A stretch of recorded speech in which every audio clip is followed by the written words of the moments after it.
చేయడానికి ముందు ప్రయత్నం చెయ్యి. ఇది చేయకుండా ఇవాళ 10,017 ఇండ్లు కూలగొడతా అని చెప్పి ఇది గవర్నమెంట్ ఇచ్చిన గెజిట్ నోటిఫికేషన్.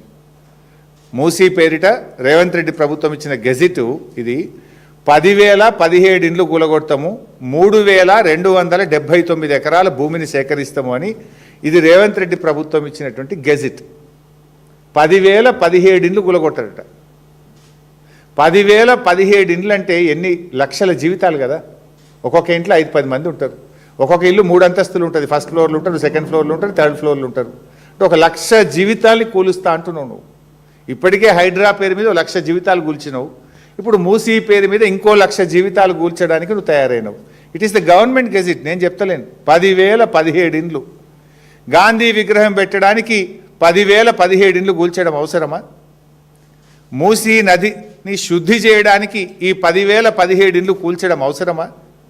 మూసీ శుద్ధి చేయడానికి ఈ 3,279 ఎకరాల భూసేకరణ అవసరమా? అసలు ఏంది, నువ్వు మూసీ శుద్ధి చేస్తావా, రియల్ ఎస్టేట్ వ్యాపారం చేస్తావా? మూసీ శుద్ధి చేయడానికి 3,279 ఎకరాలు ఎందుకు మేము అడుగుతా ఉన్నాం. అంటే నీకు ఒక విజన్ లేదు, నీకు ఒక ప్రణాళిక లేదు. నీదంతా రియల్ ఎస్టేట్ వ్యాపారం. రియల్ ఎస్టేట్ దందా కోసమే పాపం పేద మధ్యతరగతి ప్రజల ఇండ్ల మీద పడ్డావు నువ్వు. నీదంతా కూడా దోపిడి వ్యవహారం.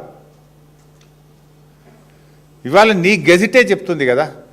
ఇవాళ మనం రోజు ఈ గత నెల రోజుల నుంచి టీవీ చూస్తూ ఉంటే అక్కడ గల్ఫ్లో యుద్ధం జరుగుతూ ఉంది. ఇరాన్ గల్ఫ్ యుద్ధంలో అక్కడ రాకెట్లు పడతా ఉంటే, ఇండ్లు కూలిపోతూ ఉంటే మనకు బాధ అవుతూ ఉంది.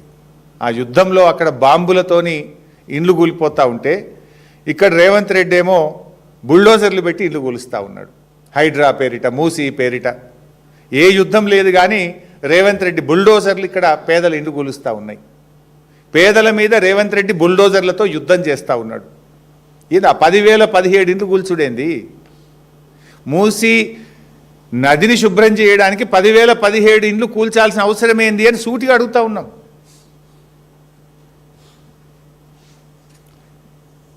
రాహుల్ గాంధీ గారేమో బుల్డోజర్ రాజుకు వ్యతిరేకమని దేశమంతా తిరిగి చెప్తాడు. మరి రేవంత్ రెడ్డి కూల్చే ఈ బుల్డోజర్ రాజ్యం రాహుల్ గాంధీ కనబడతలేదా? రాహుల్ గాంధీ నువ్వు దేశానికి ఏం చెప్తావు? నీ మాటలు ఒకటి ఉన్నాయి. ఏ రాష్ట్రంలో అయితే నీ కాంగ్రెస్ పార్టీ అధికారంలో ఉందో దాంట్లో పూర్తిగా నీ ముఖ్యమంత్రి నీ మాటలకు భిన్నంగా ప్రవర్తిస్తున్నాడు. ఉత్తరప్రదేశ్లో జరిగే బుల్డోజర్ రాజుకు, తెలంగాణలో జరిగే బుల్డోజర్ రాజుకు తేడా ఏమున్నది? ఆడగదే ఇండ్లు గులగొట్టుడు, ఈడగదే ఇండ్లు గులగొట్టుడు కదా. మరి నువ్వు ఆడ పోరాటం చేసినావు, ఇక్కడ నీ ముఖ్యమంత్రికి ఎందుకు మొట్టికాయలు వేస్తలేవు? బుల్డోజర్ రాజును బంద్ చేయమని రేవంత్ రెడ్డికి ఎందుకు చెప్తలేరో రాహుల్ గాంధీ గారు ఈరోజు సమాధానం చెప్పాల్సిన అవసరం ఉంది. ఇవాళ ఇంకా చాలా విషయాలు కూడా ఉన్నాయి. బట్ నేను కొన్ని ఇలా డాక్యుమెంట్స్ కూడా ప్రజల ముందు పెట్టదలుచుకున్నా. సూటిగా స్ట్రైట్ క్వశ్చన్స్ రేవంత్ రెడ్డి ప్రభుత్వానికి ఒక 8 ప్రశ్నలే అడుగుతాను, ఎక్కువ కూడా అడగదలుచుకోలేదు. చాలా ఉన్నాయి కానీ డీటెయిల్గా మళ్ళీ అసెంబ్లీలో మాట్లాడతాం. I have a straight 8 questions. ఇవాళ ముఖ్యమంత్రి మరేదో ప్రజెంటేషన్ ఇస్తున్నాడు, దాని సంగతి ఏందో చెప్పాలి. నేను రేవంత్ రెడ్డిని అడుగుతా ఉన్నా, మూసీ నదికి డిపిఆర్ వచ్చిందా? ఇప్పుడు నీ ప్రాజెక్టుకు నువ్వు చేయబోతున్నటువంటి ప్రాజెక్టుకు